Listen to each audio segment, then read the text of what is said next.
Écoute, toi. Ça y est. J'ai osé parler des masques hier. Hein, et là, j'ai perdu, je sais pas combien j'ai perdu d'abonnés d'un coup, là, mais c'est rigolo. Hein. C'est fou quand même comment aujourd'hui on n'a pas le droit d'exprimer sa réflexion, sa pensée, sans que ça y est, on te catalogue tout de suite dans les complotistes, le gars qui n'a rien compris, le masque c'est nécessaire, on ne peut pas vivre sans, il faut s'y habituer, etc. J'ai jamais dit qu'il ne fallait pas porter de masque. J'ai juste dit qu'il y a un moment donné où je trouvais ça ridicule. Après, je vois, j'ai des explications. Sophie me dit, tu sais, c'est parce que quand on est dans une salle fermée, si elle est mal ventilée, mal climatisée, les bulles restent, tu sais, les particules restent en suspension dans l'air, etc., etc. Moi, je suis juste là pour dire ce que j'ai sur le cœur.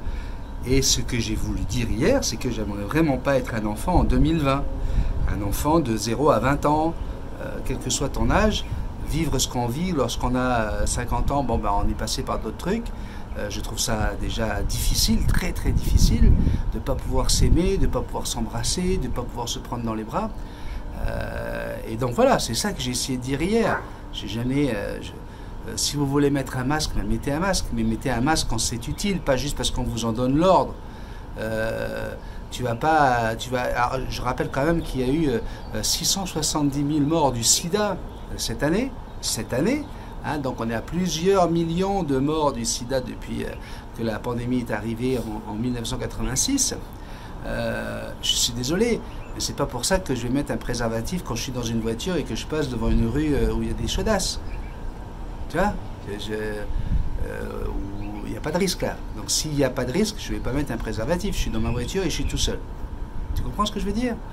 Quand tu vois des gens qui aujourd'hui ont tellement peur, qui gardent leur masque même en voiture, pas ceux qui disent je veux le prendre parce que j'ai peur de l'oublier dans la voiture. Non, non, non. Il y en a qui le prennent parce qu'ils ont peur, alors qu'ils sont tout seuls dans leur voiture. Ça montre bien quand même qu'on a réussi à nous faire flipper, quoi. Tu vois? Et vivre avec cette peur, moi, ça me... Voilà, c'est juste ça que je voulais dire hier. D'accord? Donc, si tu veux mettre un masque, mais bien sûr, mets un masque. Si tu peux protéger ta maman, tes parents, des personnes qui ont des maladies graves. Hein. D'ailleurs, je vais lire le message de Marie Outman tout à l'heure, qui nous parle justement d'une amie qui est très très malade. Elle dit je ne pourrais pas vivre en sachant qu'elle est morte à cause de quelqu'un qui n'aurait pas respecté, hein, qui aurait pris ses libertés. Mais est-ce que vous savez quand même que les fumeurs passifs, c'est-à-dire toi et moi qui ne fumons pas, on est 2 100 000 par an, 2 100 000 par an, à mourir du tabagisme passif. Est-ce que les gouvernements ont fait quelque chose contre ça? En sachant que les fumeurs actifs, c'est 7 millions de morts par an. Hein, donc c'est la première cause de décès au monde. Hein. On est à 1 100 000 morts du Covid. On va être à presque 9 millions de morts dû au tabac cette année. Est-ce qu'on en fait tout un cirque? Est-ce qu'on te dit respecte ma liberté, respecte nanani? Non, je suis désolé, on continue à vendre du tabac. Hein. La mort par Covid arrive en 12e position. Ce sont des vrais chiffres à ce que je vous donne.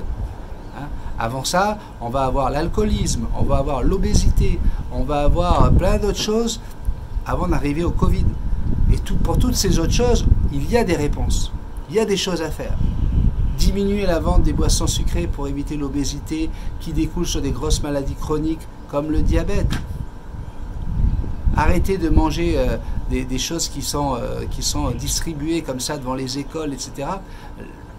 Alors, le truc de nous dire le gouvernement veut notre bien, ce n'est... Je suis désolé, mais on a prouvé le contraire. Ensuite, oui, il y a des morts. Alors, il faut savoir quand même que par an, sur la planète, il y a 57 millions de morts par an. 57 millions de morts par an. Donc, les morts de Covid cette année ne vont pas changer grand-chose. Même si c'est 1 million 100, ça ne va pas changer grand-chose, en sachant qu'il y a quand même 140 millions de naissances. Ça veut dire que si tu regardes bien, tu as 93 millions de personnes qui vont arriver en plus sur la planète. Donc 1 100 000 morts, c'est vraiment... c'est terrible. Et là, je vais encore me retrouver avec des gens qui vont qui vont m'abandonner. C'est vrai que c'est terrible. J'ai quelqu'un qui m'écrit, il y a des gens qui ont perdu leurs 4 grands-parents. Ouais, je sais, c'est terrible. Moi, je les ai perdus, mes 4 grands-parents, puis toi, tu les as certainement perdus. On va tous perdre nos grands-parents un jour ou l'autre, d'une façon ou d'une autre. Est-ce que là, c'était à cause du Covid ou parce qu'ils avaient une maladie, une comorbidité qui fait qu'avec le Covid, bah ça, tu sais qu'il y a des personnes qui sont tellement faibles, qui ont un système immunitaire tellement faible, qui vont mourir d'une gastro, qui vont mourir d'une petite grippe ou de n'importe quoi. Okay. Alors, aujourd'hui, on dirait qu'on a le droit de mourir de tout sauf du Covid. La mort fait partie de la vie, enfin, moi je vois ça comme ça, c'est le cycle de la vie. Attention, je ne suis pas complotiste, hein, je ne veux vraiment pas qu'on me mette là-dedans. Tout ce que j'ai envie de dire, c'est à un moment donné, juste, est-ce qu'on peut décider, à partir du moment où je respecte l'autre, à partir du moment où je ne rentre pas dans la liberté des autres, j'ai jamais dit qu'il fallait aller chez les gens sans masque et crier tout fort « Arrêtez avec les masques !» J'ai jamais dit ça. Moi-même, j'ai mes beaux-parents qui sont d'un certain âge, mon papa a un certain âge, et il est malade, gravement malade. Bah c'est certain qu'on respecte les mesures barrières, on essaie de se voir en petit comité, on va faire ce qu'il faut pour que ces gens-là ne prennent pas de risques. On est d'accord avec ça, mais que ça en devienne quelque chose de général avec des couvre-feux de 21h à 6h du matin, viens me dire que c'est... Encore une fois, c'est pas moi qui le dis, il y a plein de gens à penser ça. C'est quoi? Est-ce que c'est plus grave de sortir dans la rue à 3h du matin pour aller chercher un morceau de pain dans un magasin qui ouvre 24 heures sur 24 et que je vais pouvoir faire travailler? C'est plus dangereux d'aller là en pleine nuit que d'y aller à 6h15 me retrouver dans le métro bandé ou dans un bus bandé. Elle est où la logique de ça là? C'est ça qui est dur à comprendre. On a du mal à comprendre les différentes décisions qui ont été prises. Et encore une fois, on est tous d'accord. Pour dire que... Et on ne leur en veut pas. Moi, je n'en veux pas au gouvernement. Je me dis que je préfère être dans mon caleçon que dans leur culotte. Parce que, effectivement, prendre des décisions en 2020, quand tu dois ménager le loup et la chèvre, parce que effectivement, tu dois aussi bien répondre à des attentes sanitaires qu'économiques, je me dis ça ne doit vraiment pas être facile de diriger un pays cette année. Mais du coup, ils ont fait plein d'erreurs, quoi. En termes de communication, il y a énormément d'erreurs qui ont été faites. Ils ont quand même bassiné la tête des gens en mars pour dire que, parce qu'ils n'avaient pas assez de masques, pour dire que le masque était inutile, que le masque c'était ridicule. C'est des termes qui ont été employés quand même par des ministres de la Santé, par des médecins, par des spécialistes. Excusez-moi, quand tu dis quelque chose au peuple, ben le peuple, voilà, le peuple c'est une amplification d'un mot, va être amplifié par le nombre de personnes qui le répètent et qui vont faire courir la rumeur en disant mais arrête, t'es con avec ton masque, t'as pas entendu? Le professeur Méco, il a dit que ça servait à rien, c'était ridicule. Mais non, ça sert à rien parce que de toute façon, les trous du masque, ils font 3 macrons. Ah, pardon, microns. J'ai fait exprès, ben oui, j'ai fait exprès. Et que le virus, lui, il fait 0,0003 microns. Alors, tu vois, ça sert à rien. De toute façon, c'est plus pour protéger l'autre que pour te protéger toi. Hein? Donc, voilà, tu fais ça pour les autres. Quand on sait que tout le monde est complètement égocentrique et égoïste, c'est sûr que c'est de la communication qui ne pouvait pas fonctionner. Et aujourd'hui, tout le monde se retrouve avec ce fameux masque. Voilà, encore une fois, j'ai jamais dit hier qu'il ne fallait pas mettre le masque. Hein. Ça, jamais vous allez me faire dire ce que je n'ai pas dit. Tout ce que j'ai dit, c'est que ça va être difficile pour des enfants qui ne voient pas le sourire de leurs parents, le sourire de leur nounou, le sourire de leur maîtresse d'école. C'est autant de choses qui font une société, qui font qu'on est social et sociable. Et donc, je considère qu'on a déjà assez de maladies psychologiques, hein, de ces gens qui sont aragophobes, qui ont peur justement du monde, qui ont peur d'être en public, des gens qui ont tout simplement peur d'être avec les gens. Eh bien, je me demande si ça ne va pas être pire à cause de cette année merdique de 2020, quoi. Et cette chaîne est faite pour qu'on puisse discuter. Je vous laisse dire ce que vous avez envie de dire sous mes vidéos. Je vois pas pourquoi, voilà, je peux pas donner et aller sur un sujet de réflexion sans que tout de suite ce soit le débat et ouais, écoutez, j'étais obligé d'enlever c'est très rare, c'est presque jamais, mais là j'étais obligé d'enlever des messages d'insultes parce que vous vous insultez les uns les autres. Hein, moi ça me dérange pas qu'ils me traitent de gros con, je m'en fous, je sais qui je suis, je pense savoir ce que je vaux. Mais que vous vous insultiez entre vous, ça fait pas du tout partie des règles de cette chaîne. Et donc voilà, j'étais obligé de refuser, de ne pas accepter certains messages. Alors ça me saoule parce que on a tellement d'amour sur cette chaîne et encore une fois, ça va être à cause de ce Covid qu'on va se chamailler, quoi. Je rappelle quand même que la grippe espagnole, d'après les dernières estimations, a fait jusqu'à 100 millions de morts. 100 millions. Pas 1,1 million comme la Covid, hein. 100 millions. Ça représentait pour l'époque 5% de la population. Hein, on était à peu près à un peu moins de 2 milliards.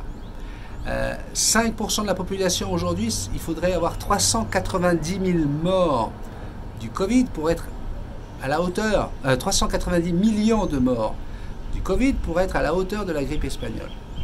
Est-ce qu'à l'époque, on avait tout arrêté à cause de la grippe espagnole? Est-ce que l'économie s'est arrêtée? On était en 1920, 2 ans après la Première Guerre mondiale, on avait besoin de relancer l'économie, de relancer la vie, tout simplement. Eh bien non, on a quand même vécu, nos arrière-grands-parents sont passés à travers cela, et aujourd'hui, on est là, quoi. Donc voilà, on a quand même le droit d'avoir une réflexion.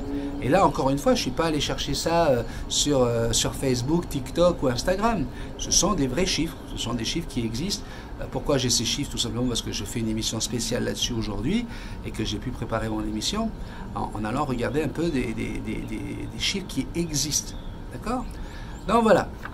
Je sais, là, je ne parle pas du tout de perroquet, mais c'est comme ça. J'avais envie de mettre les pendules à l'heure aussi également pour ça. On a le droit quand même d'avoir une réflexion. T'es d'accord, t'es pas d'accord, c'est pas grave. Certains ont la politesse de dire je suis pas d'accord avec toi. D'ailleurs, je les ai mis, hein, ceux-là. Je suis pas d'accord avec toi, mais voilà, je préfère ne pas en parler parce que sinon c'est un gros débat. C'est tout. Allez, je vais lire vite quelques messages.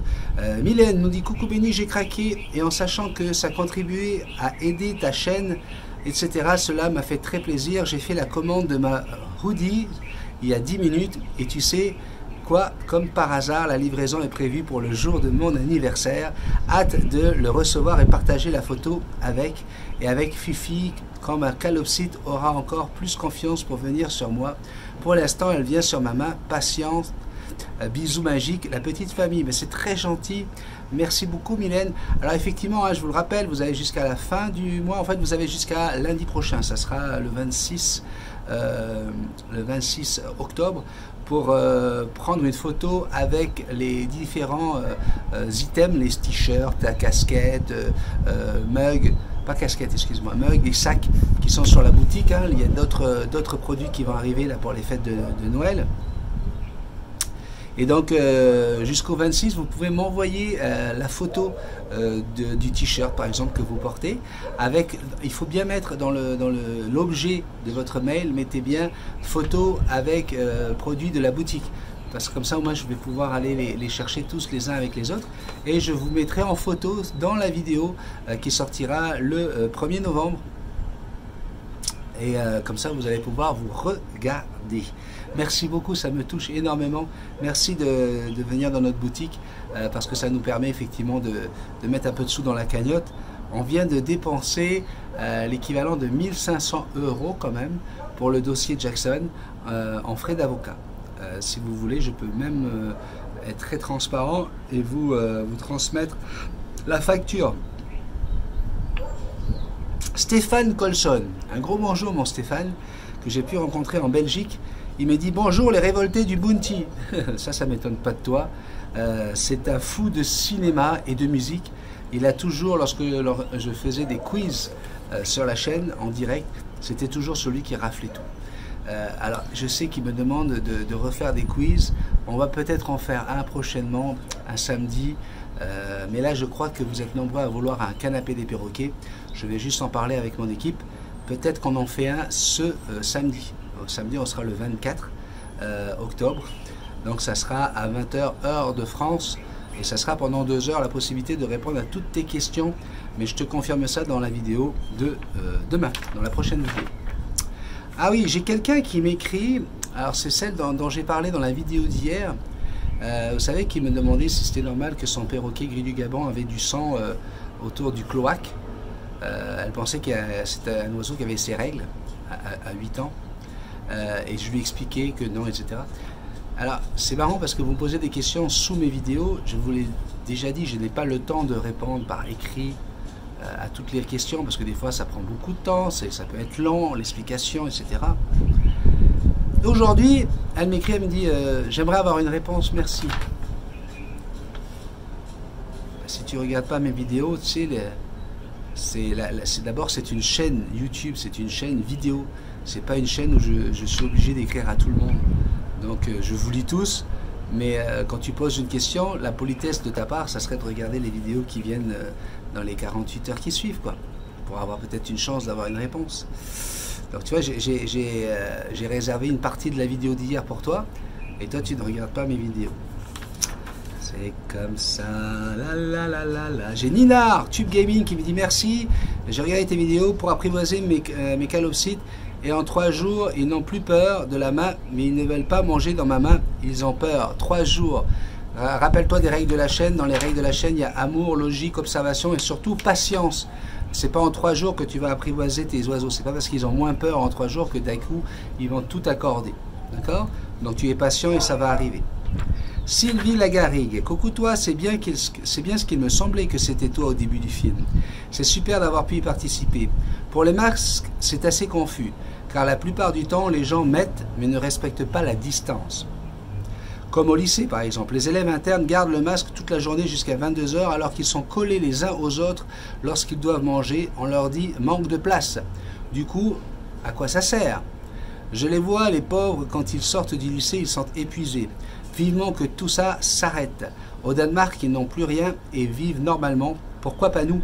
J'ai été voir mes parents et je ne savais pas si je pouvais les serrer dans mes bras. C'est horrible cette sensation car ils ont besoin d'amour. Merci pour ce beau bonus, ces images magnifiques. J'avais l'impression de vous voir tous les deux et cette musique très douce et agréable à entendre. Je ne me lasse pas aussi de voir ton générique. Je l'adore. Gros bisous magiques. Gros bisous à petite Sylvie. Marie Outman, coucou Béni, je comprends ton point de vue sur les masques et la perte de liberté. C'est pas un point de vue, hein, c'est une réflexion. Je reviens dessus, excuse-moi Marie. J'ai jamais dit qu'il faut pas mettre de masque ou il faut en mettre. Non, non, c'est juste une réflexion. Ça doit être compliqué de vivre en 2020, avoir des masques sur tous les visages pour des enfants, quel que soit leur âge.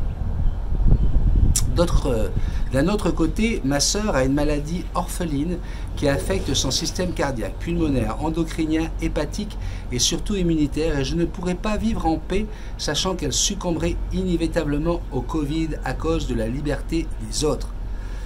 Mais elle va succomber de toute façon. Si ce n'est pas avec le Covid, ça va être avec autre chose. Ça pourrait être très bien avec un autre petit virus qui passe dans l'air, Marie. En tout cas, tu nous fais rêver avec des belles images et cette musique si envoûtante. Gros bisous, on t'aime. Moi aussi, je t'aime. Puis tu fais un gros bisou à Louane de ma part. Mais pour revenir là-dessus, comme je disais tout à l'heure, j'ai l'impression qu'on a peur on n'a pas peur de mourir de tout le reste, mais on a peur du Covid. Je ne pense pas qu'il faille vivre avec cette peur. Si demain, elle devait partir, malheureusement, et je sais que ça serait terrible, quand il n'y a plus de retour, c'est affreux. Elle partirait peut-être avec le Covid, mais on est bien d'accord, c'est à cause de toutes ces comorbidités qu'elle va mourir. Donc, nous faire peur en faisant passer le Covid pour le grand méchant loup à chaque fois, c'est pour ça que j'aimerais, moi, qu'il y ait un peu plus de transparence. Lorsqu'on annonce des morts, c'est tellement facile de mettre des chiffres comme ça. On a eu des exemples de gens qui ont témoigné en disant voilà, moi j'ai mon père qui est mort d'un AVC, il est tombé et puis il s'est tapé la tête, il est resté 15 jours en réanimation et sur le document on a dit qu'il était mort du Covid parce qu'il a chopé le Covid à l'hôpital et parce qu'il avait le Covid. Mais non, il est mort à cause de l'accident qu'il a eu et de son AVC. Est-ce qu'on n'est pas en train d'essayer de gonfler les chiffres pour faire peur à la population, pour être certain qu'ils suivent tout ce qu'on leur demande de faire? Et là voilà, là ça y est, là tu passes pour un grand complotiste, pour un méchant. C'est juste une réflexion, encore une fois. C'est juste une question pour, à un moment donné, voilà. On a le droit de réfléchir ou on doit juste, comme des poissons rouges dans un aquarium qui attendent qu'on leur donne à manger et qui mangeraient n'importe quoi et qui peuvent mourir du jour au lendemain parce que tu leur donnes du poison? Je sais pas. Moi, j'ai envie de... Tu vois, quand tu me donnes un truc, j'aime bien réfléchir avant puis savoir si ça vaut vraiment la peine, quoi. Et encore une fois, je l'ai dit tout à l'heure, ça doit être très très difficile de gérer un pays, un État, le monde en ce moment, hein, avec une situation comme ça qui est inédite, quoi. C'est la première fois qu'on ferme tout, qu'on bloque tout, qu'on ferme l'économie du mondial à cause d'un virus, quoi. Donc il faut gérer la peur, le stress, les risques de gens qui vont se suicider, les risques de gens qui vont tout simplement se séparer. Hein, dans la vie de couple, des fois, il ne faut pas grand-chose. Et les problèmes d'argent, on le sait tous, sont souvent à l'origine, hein, d'un tel stress que les gens se séparent, se disputent, se quittent.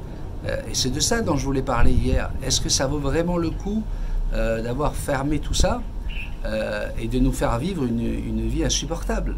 C'était ça la question et la réflexion. D'accord? Bon ben voilà.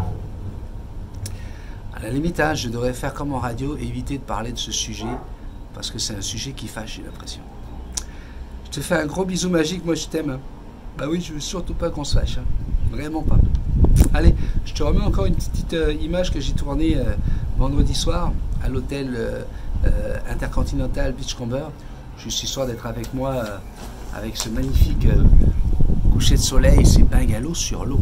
Allez, je te fais un gros bisou magique, à bientôt. Je t'aime.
Thank you.